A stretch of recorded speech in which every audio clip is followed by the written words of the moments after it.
Hey guys, so it is August 4th. I sprayed a week and a half, 2 weeks ago, probably 2 weeks ago. I wish I could give you a better time. This is about an acre and a half. This section I'm going to do a little under probably. Did 30 gallons, 2 ounces of Roundup a gallon. And you can see things are pretty dead here. I got this set up that I don't think is going to work the way I was hoping it would. So we'll see what I do here. I'm still going to go through and do a pass. I've got the rake hooked up on the end of the S-tines, as you can see. These dig even all the way up. Damn, I already got some stuff in there. Lower than the rake. So I was hoping to avoid buying another bar. I might try the disc, attach it to the end of that, but I don't think it's going to work for this S-tine setup here. But I'm going to give it some passes just to tear up the ground a little bit, and then we'll start discing. All right, boys and girls, it really was my intent to film a lot of this. Bought a microphone and a tripod and all that shit, but I'm up against some serious deadlines. Boys started football this week. We're just busy. And I want to try to get this plot in this weekend. I'm going out of town. I've got rain coming. So anyhow, I'm going to start disking. There's old videos of this in action. The rake was a little bit of a bust, mostly just because I thought I could get away with the way I had it set up. But the S-tines are good anyhow. It breaks some good soils, you can see here. It just doesn't do a great job of getting all the dead hay and grass and shit out of there. But this is what it looked like last year. And if I'm honest, it turned out fine. Maybe not perfect, maybe not magazine worthy, but fine. So you can see I did have the rake on there anyhow. I left it. I think it did help grab some clumps. It certainly wasn't a good rake, so I'm not spending any more money or time. Sorry about the wind on that nonsense this year. Just been a lot going on. I will say the clover plot has been banging every night, every morning. I'm getting deer in there, munching on that. Previous video I mentioned how most of my peaches are bare. All the early varieties got hammered. Some of the late varieties are okay. Apple trees back here where there's a little bit less shelter and protection against the frost, hammered. You know, you can see a few apples here and there, which sucks because last year these were loaded.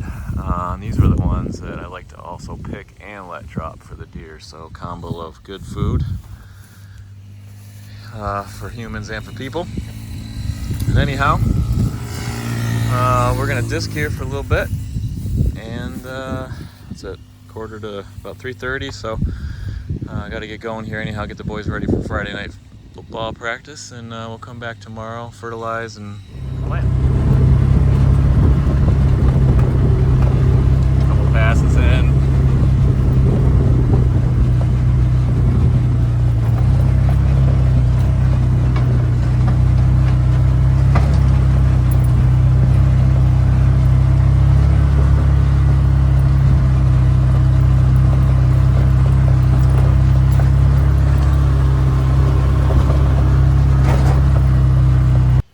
So you know that old saying, like, things are going too good and nothing's breaking, you're not doing something right. I don't know how this happened, but that sucks, huh? Kind of noticed some lackluster performance, and yeah, fuck. So I kind of vaguely remember this maybe happening last time. These pins, I feel like I've lost one somewhere along the way, and it might have been the same time last year. I think when I'm doing turns, they just don't hold that force. Little tiny pins, and you know, you're digging in the ground, and that popped free, caused the whole top thing to come off. Lost a shear pin there as well. So, you know, definitely a design default, and I think a reminder for me when you're take some breaks. Just because you see a little bit of dirt coming up doesn't mean it's actually working, and you could be doing more damage. So had another 45 minutes to the plan today. All right, good morning, guys. It's actually afternoon, early afternoon, almost 2. Always takes me a while to get out of the house. So yesterday depending on how I edit this, everything was disced up, tilled up, looks pretty good. I think it looks better even than the last year. There's still some spots I can't get great. In good shape. Well, wow, can't even speak. There are still some spots that I cannot seem to like get the higher, denser grasses on. Now last year, one thing I did do, if I remember right, is after I sprayed and disked, I sprayed again another light, about 10 gallons of Roundup instead of the normal 20 per acre. I didn't do that this year. There's a little bit of green, but nothing that has me overly concerned. And again, for time purposes, I want to get going. So the other thing I did not do this year, as I already did a soil test last year, is that I did not do a soil test. So last year I knew my pH was good. I'm not concerned after one season my pH is off, so no liming. But all the companies, Deer on the Bag stuff anyhow, says if you don't do a soil test, 400 pounds of 15-15-15 or 17-17-17 per acre, for me it seems way overkill.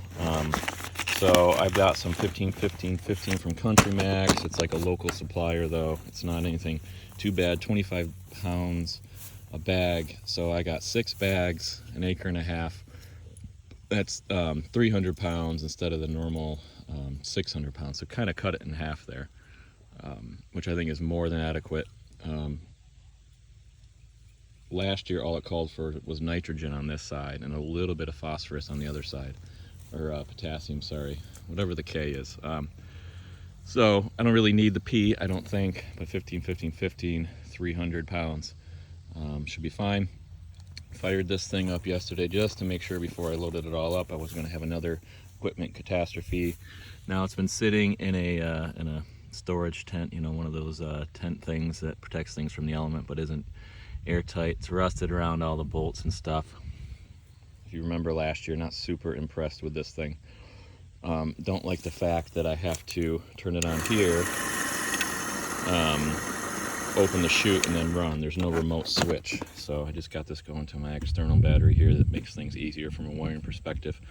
So we're gonna get this 300 pounds down, hopefully nothing breaks, and then we will lightly disc it into the soil per instructions. Manually do some spreading of the seed. We'll talk about that in a second after I'm done with this. And then we'll do the cultipacker, and it's supposed to rain pretty good Monday, Tuesday. And keep our fingers crossed we keep getting that good rain that we've had most of the year. All right, cheers. All right, so it is now 3 o'clock. It's actually a pretty good time. For you, it happened real quick, right? We have put all the fertilizer down. Like I just said, 300 pounds, so 200 pounds in the full acre, 100 pounds in the half. That's not nearly as much as they call for, but whatever. That was $160 with tax. So we'll see, right? Maybe that'll be a lesson learned, but I'm not too worried about it. Anyhow, only one minor equipment issue, like 30 seconds into fertilizing, stopped working, ended up being just a little bit of a loose wire, and so that wasn't too bad. So now we're gonna do the last little bit, which is some manual labor, and what we're gonna plant this year. So I spent, and I get to use my sprayer, which if you've seen my past reviews, I effing hate it.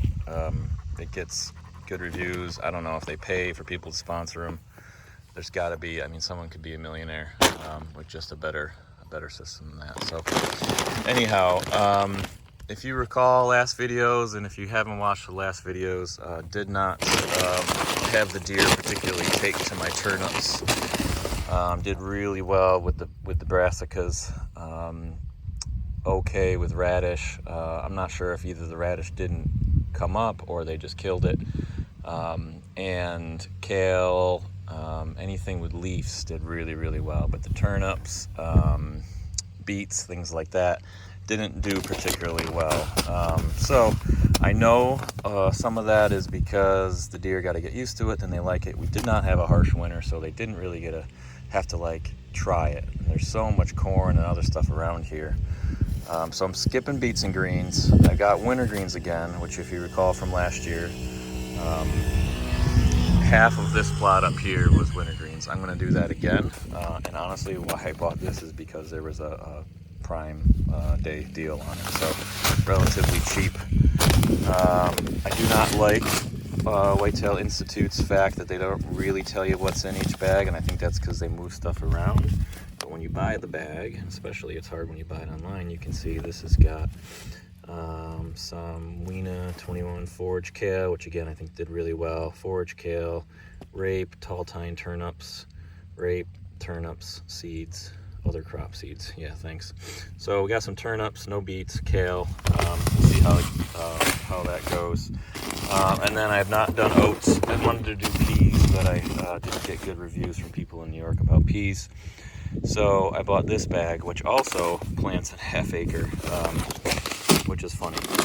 Half acre, and you see how big this bad boy is. So that might take me a while. 26 pounds versus 3 pounds. So this is oats and then wintergreen brassicas. So never done oats before. That'll be for bow season, I guess. What we got on the back of this one? Oats, 78% oats. Winter triticale, forage kale, rape, tall tine turnips, 0.2% tall tine turnips. So, and then a new brand. You know, I'm still sticking to the deer in the bag stuff. I know guys have their opinions on that. I think it's totally fair. You get this mastered, you can do it for so much cheaper. But for $20, $30, and like everything's in there. I don't gotta mix it. It just comes to my house in a bag. I'm fine with that. Is Honey Hole, which has gotten good reviews around here. And this has rape, turnips, and a mix. Let's see if they say what's on their bag. They do. Hard to film and talk at the same time. Rapeseed, turnips, rapeseed, forage collards. So mostly rapeseed. So that'll be the new half-acre plot where we'll put that in. So I'm about to do that by hand. That'll take me a little bit, especially with this big bag, and then we'll do some cultipacking and cross our fingers for rain. So you can kind of see cultipacking where it's been packed, where it hasn't. Finishing up, almost done.